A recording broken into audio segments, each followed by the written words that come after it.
Here is Oscar winner Robert De Niro proving in his own way that Donald Trump is lying once again. What happened? They whacked him. They f***ing whacked him.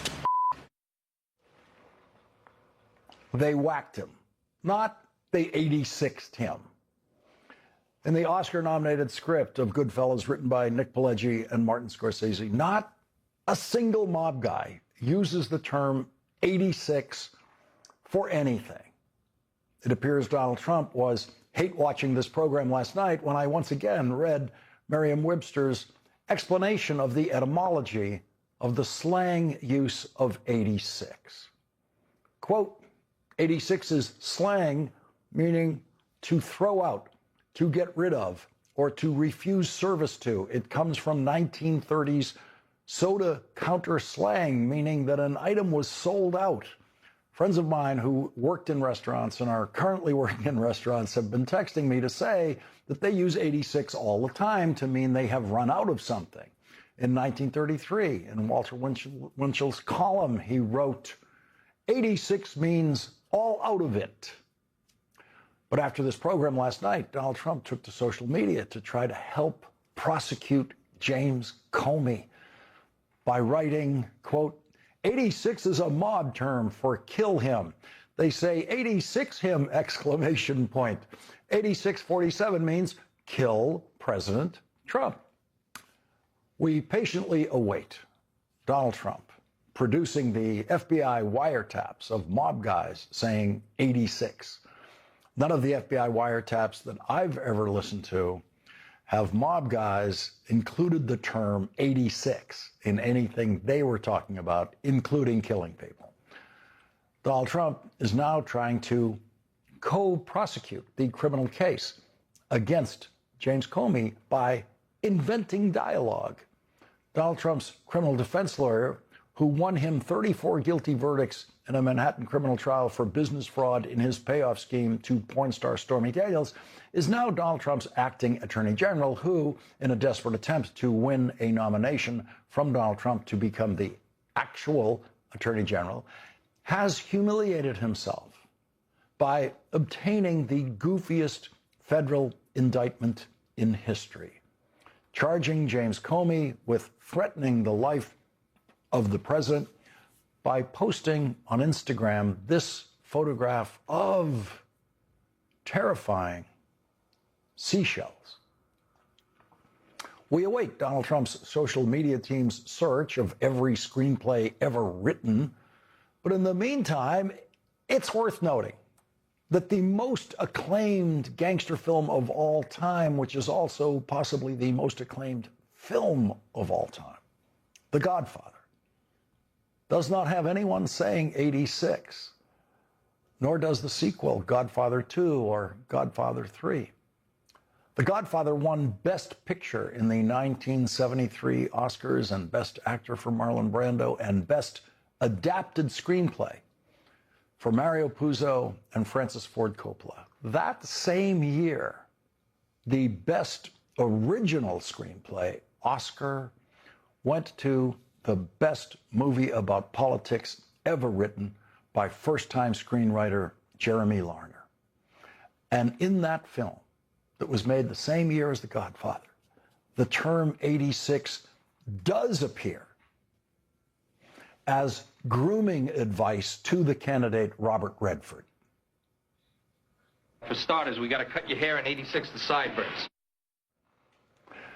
The James Comey prosecution is, of course, outrageous. It is beyond outrageous. But in the age of Trump, outrage takes real energy, and none of us has an unlimited supply of outrage energy. And so I, for one, in our coverage of this story, have decided to treat it as the jurisprudential joke that it is, and to save the outrage for Donald Trump ripping up the deal Iran signed with the United States in an agreement with President Obama, negotiated by Secretary of State John Kerry, and joined by the United Kingdom, France, Germany, Russia, and China, in which Iran promised in writing to never develop a nuclear weapon and agreed to strict monitoring conditions everywhere in Iran to make sure they were not developing a nuclear weapon. Donald Trump ripped up that deal in his first term as president, and now Donald Trump is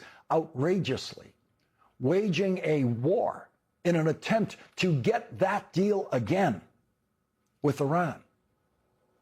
13 Americans have been killed in that war for no reason. Dozens seriously injured. Thousands of Iranians killed. A girls' school targeted by an American missile, killing hundreds of people. Donald Trump achieved nothing by killing those girls in their school.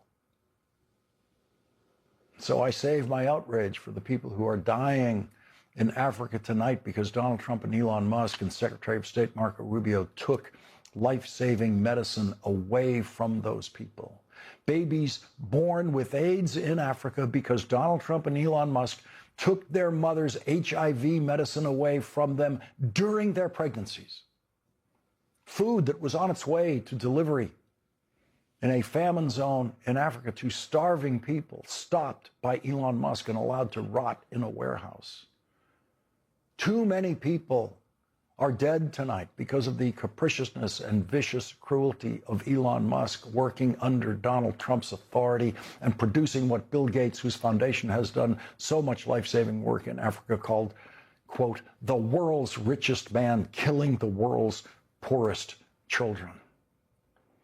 That's where our outrage belongs. James Comey is going to be fine. James Comey's not in trouble. The only question is when the case will be thrown out of court. No one is better equipped to defend himself against a ridiculous Trump indictment than a former FBI director, a former federal prosecutor, James Comey, who has a team of the best possible lawyers who will crush Donald Trump's clownish acting attorney general, who was Donald Trump's criminal defense lawyer. And so, in a news environment where what was happening to James Comey was the most outrageous thing Donald Trump was doing, then outrage would, of course, be the right frame for that story. But another way to look at it now is to see just how invaluable it will be to history, to see what a gift it is to historians, including legal historians. Historians will see in the James Comey prosecution the madness of Donald Trump run wild. Historians will see that the person in charge of Donald Trump's Justice Department was willing to humiliate himself to a degree that no other person in that position has ever chosen to do. It is proof beyond a reasonable doubt that Donald Trump's acting attorney general is acting only for Donald Trump. And the legal outcome that James Comey will achieve through a dismissal or other ending of that case will be a full humiliation of Donald Trump and Todd Blanche. Complete and total humiliation of the both of them. No one will be defending that prosecution a year from now, or 5 years from now, or 10 years from now, or ever. Todd Blanche will lie about it for the rest of his life. After he leaves Donald Trump's Justice Department, he will pretend for the rest of his life that he had nothing to do with that indictment.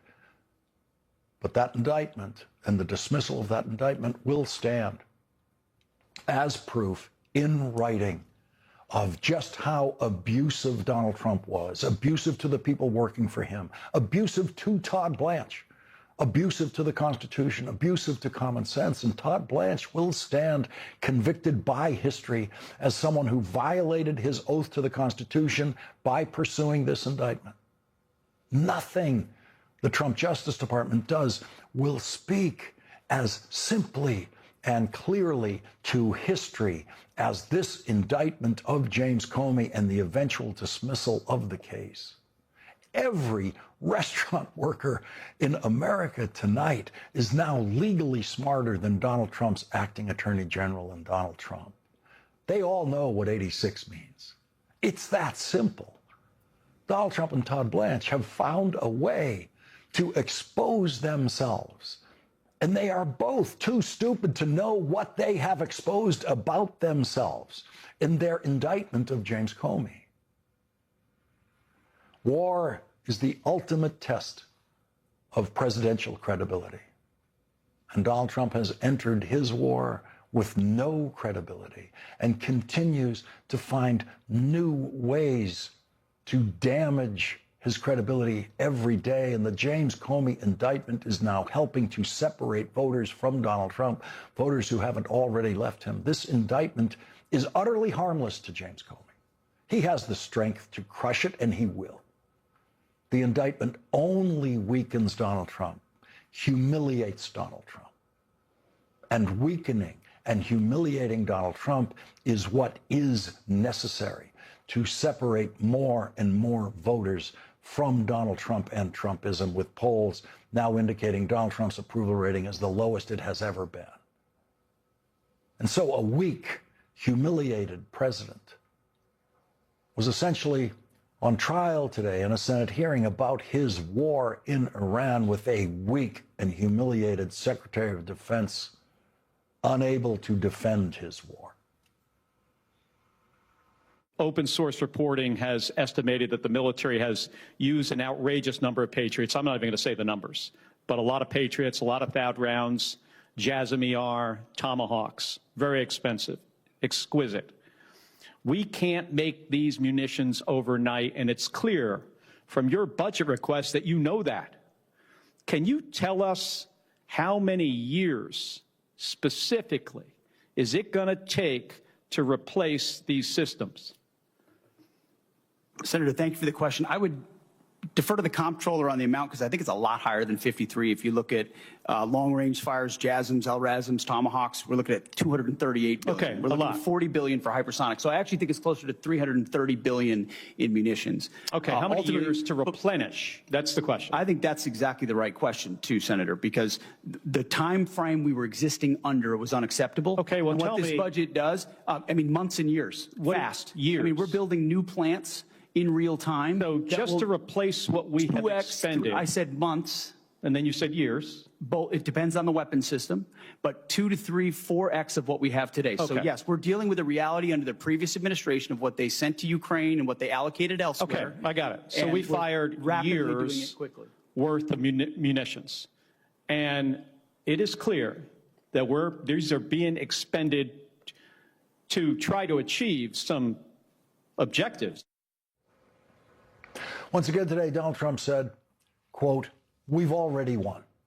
This time he added a touch of madness in which he thinks there's some kind of scoreboard in war, like a football game, when he said, quote, "We've already won, but I want to win by a bigger margin." We've already won, but I want to win by a bigger margin. No one contradicts Donald Trump more than Donald Trump, and he did it today in talking about the Iranian government. They want to make a deal badly. And we have a problem because nobody knows for sure who the leaders are. So sentence one is, they want to make a deal badly. Sentence two is, we don't know who they are. It is impossible to say they want to make a deal if you then say nobody knows who the leaders are. And so Donald Trump is now, in effect, saying he doesn't know who he is at war with now. On day 61 of Donald Trump's war, he doesn't know who his war is against, who his war is fighting. And in the history of American war quagmires, from Vietnam onwards, no president before Donald Trump has ever been so lost that that president did not even know who the enemy was in that war, in the war that that president was waging. And it could not be more obvious that Donald Trump cares much more about building a ballroom. Donald Trump cares much more about prosecuting James Comey than Donald Trump cares about his own war on day 61 of that war. Leading off our discussion tonight is Democratic Senator Chris Van Hollen of Maryland. He serves on the Senate Foreign Relations Committee and the Appropriations Committee. Senator, was there an objective identified in Donald Trump's war in this hearing today that has been achieved or is on the way to being achieved? Not even close, Lawrence. And now you know why the Trump administration refused for so long to have one of the decision makers testified in public. They've had these closed hearings, and in closed hearings, you see the same story, which is they can't keep their story straight. They constantly change their rationales. One day Trump says, we won. Of course, why the hell are we still in the war if we won? We haven't won. The Straits of Hormuz are now closed when they were open. We have a more militant regime in power. And so Hegseth just told the whole public today what we knew from what he was saying behind closed doors, which is they don't have a plan. They don't know what they're doing. And yet we have Americans who've been killed, hundreds wounded, as you mentioned, thousands of civilians dead throughout the region. Gas prices are going up, and this is costing us $1 billion a day and counting. It is a disgrace from start to finish, making us less safe. I want to listen to what the Republican chair of the Armed Services Committee, Senator Wicker, asked today about Vladimir Putin. And briefly, General Kane, there's no question that Vladimir Putin's Russia is taking serious action to undermine our efforts for success in Iran. Is there any question about that? Senator, I think there's actions and activities that are mindful of the hearing room we're in, but there's definitely some action there. And Senator, obviously the chair of the Armed Services Committee is asking one of those questions that he already knows the answer to, given the information that he's privileged to have about this. And I noticed that he asked that question of General Kane, not bothering with Pete Hegseth on a question like that. Well, that's exactly right, because Putin has been one of the big winners of the Trump-Netanyahu war against Iran. We've waived the sanctions that have been put on the sale of Russian oil. And we've now had our second U.S. ambassador to Ukraine quit within a period of a year because, as both our ambassadors said, Donald Trump is throwing the Ukrainian people and their democracy under the bus in favor of Vladimir Putin. So, yes, Vladimir Putin has a big smile on his face as this war in Iran continues. So Donald Trump is threatening the Chancellor of Germany. He's making angry statements about the British Prime Minister, other heads of state. Not a word about Vladimir Putin, not a single word about Vladimir Putin helping Iran in this war. What should Donald Trump be saying about and to Vladimir Putin now? Well, first of all, Donald Trump and his administration should be supporting the Ukrainian people in their fight for freedom instead of essentially cutting off support, refusing to support the sanctions that we're pushing for in Capitol Hill. Instead, what he's doing is cozying up once again to his friend Vladimir. And not only is that hurting the Ukrainian people, but Vladimir Putin is essentially taking Trump to the cleaners around the world, including in terms of Iran and our relaxation of sanctions. So we've got a situation where our adversaries are very happy at the moment because Donald Trump has gotten us plunged and stuck in this war in Iran, which we should end today. When you're digging a hole, stop digging. Donald Trump clearly, at this point, seems lost. He doesn't know who to negotiate with. That's what he's saying publicly. We don't even know who to talk to. Well, that's right. I mean, this is a war that is now over 60 days old and never authorized by Congress, clearly making us less safe. The region that was already volatile is now completely on fire. Americans are paying higher gas prices. And Lawrence, one of the other things Secretary Hegseth said in the hearing today was absolutely absurd, was that the clock under the War Powers Act, which says that after 60 days, the President of the United States has to wind down hostilities. Hegseth has essentially said because of this ceasefire, the clock stopped. Well, that's a bunch of nonsense, and no self-respecting Senate Republican should accept that complete fabrication, because even if you take the War Powers Act as they interpret it, and they've been misinterpreting it because nothing under that act allows the president to start a war for 1 day, let alone 60 days. But even if you accept their definition, Donald Trump needs to be winding this war down by law right now, instead of talking about winding it up again. And Republicans are completely making a mockery of themselves and our Constitution if they let him get away with this complete fabrication about the War Powers Act after they've already surrendered their authority under the Constitution of the United States. Senator Chris Van Hollen, thank you very much for joining our coverage tonight. Thank you. And coming up, Donald Trump's Speaker of the House, as I said today, said, "We are not at war," and he said it twice. That's how much he must believe it. Our next guest, New York Times Pulitzer Prize-winning columnist, asks, with the world's economy being held hostage in Donald Trump's war, what could possibly go wrong? That's next with Nicholas Kristof. According to the American Automobile Association survey, a gallon of gas now costs $4.30 on average in this country, up 7 cents since yesterday, and up 44% since the start of Donald Trump's war. Gasoline in California has topped $6 a gallon. Prices for diesel fuel are roughly $1 higher than gasoline on average. The Wall Street Journal reports prices at the pump in Indiana, Michigan, Ohio, Wisconsin, and Iowa climbed faster than in any other states over the past week. According to AAA, Trump won all 5 in the 2024 election. Federal Reserve Chair Jerome Powell said this. We're very well aware that people are experiencing higher gas prices all over the country now, and that hurts. And those hikes may continue to happen.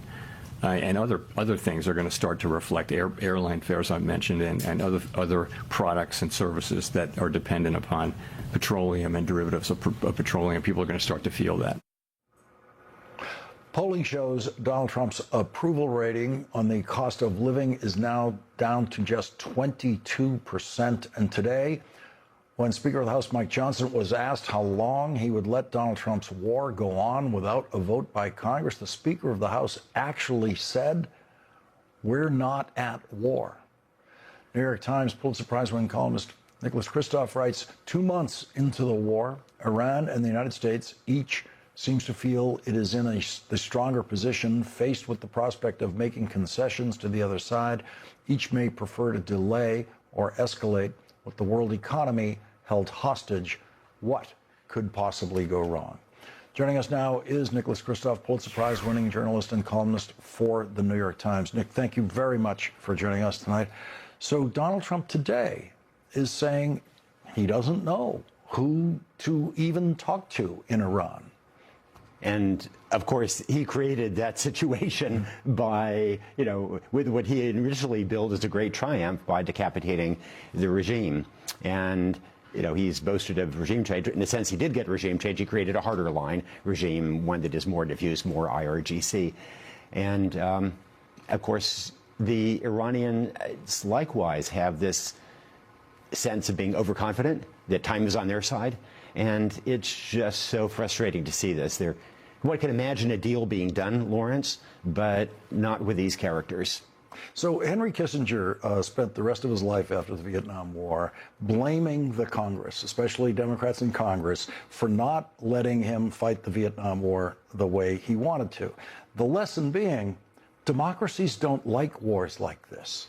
Iran is not a democracy. Iran, those people are, whoever is in the leadership there is not worried about midterm elections. That's exactly right. I actually have a contact in the Iranian foreign ministry who periodically WhatsApps me, and I'm WhatsApping them saying, give me my Iranian visa so I can get there. And what they're pushing is that this vulnerability of the U.S. to gas prices, the discontent with the war, and they are, they're smart people. They understand the vulnerability of Trump, and I think they're probably right that they can outlast Trump on this politically. Clearly, Iran is suffering. Clearly, they're hurting, but the Iranian leadership doesn't really care about hurting Iranian people. One of the things I talked about in the previous segment was the distribution of our outrage, and I could be wrong about this, but I'm choosing the Comey indictment as the place where I'm not going to put the outrage energy, because there's too many people dying in Africa tonight and have died already because of the choices of Donald Trump, the cruelty of Donald Trump, Elon Musk. How would you suggest, because your view of the entire world of what is happening under Donald Trump is clearer than anyone else I know, how would you suggest we focus our outrage? Well, if you're talking about the Iran war, in some ways I would focus on the opportunity costs. So we've put, with just the money that we put in so far, we could have had child care for every 3- and 4-year-old in America. We could also have had college education free for every family earning less than $125,000 a year. And instead, we've allocated that money and created a worse strategic position.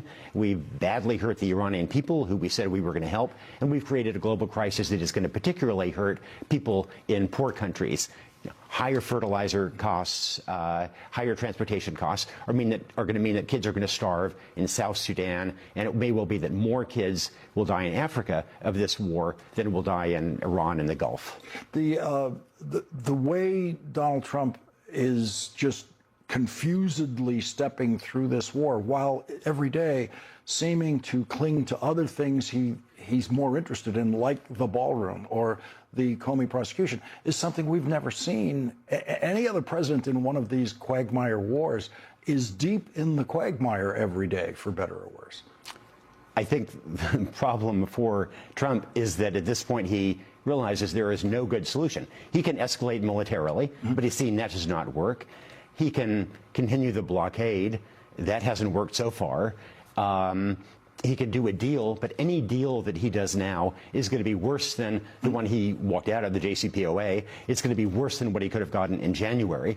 And so, lately, as you know, Lawrence, he's clung to this idea that Iran is about to run out of oil storage capacity. Yeah. And that's going to be the silver bullet that is going to save him. But, boy, you can't find any expert outside the White House who thinks that is very likely. What is your expectation for the Iranian people trying to get through this? They have suffered tremendous. They had the Iran-Iraq War, as you know, where they suffered brutally for 8 years, and the Iranian regime, is going to be happy to inflict more pain. The economy in Iran has always been a disaster, and it's more of a disaster now. But Iran is positioned to suffer that pain, and the U.S. is not. And so I think that, we've seen Mujtaba, the new supreme leader, double down on what they're not going to compromise on the nuclear side, on the Strait of Hormuz side. And I think that they are going to largely stick to their guns. I don't think our blockade is going to change that calculation. Nicholas Kristof, thank you very much for joining our coverage. Good to be with you. Thank you. And coming up today, the New York Times is reporting on a possible suicide note written by sex trafficker Jeffrey Epstein before he was found dead in prison. That's next with Congressman Ro Khanna.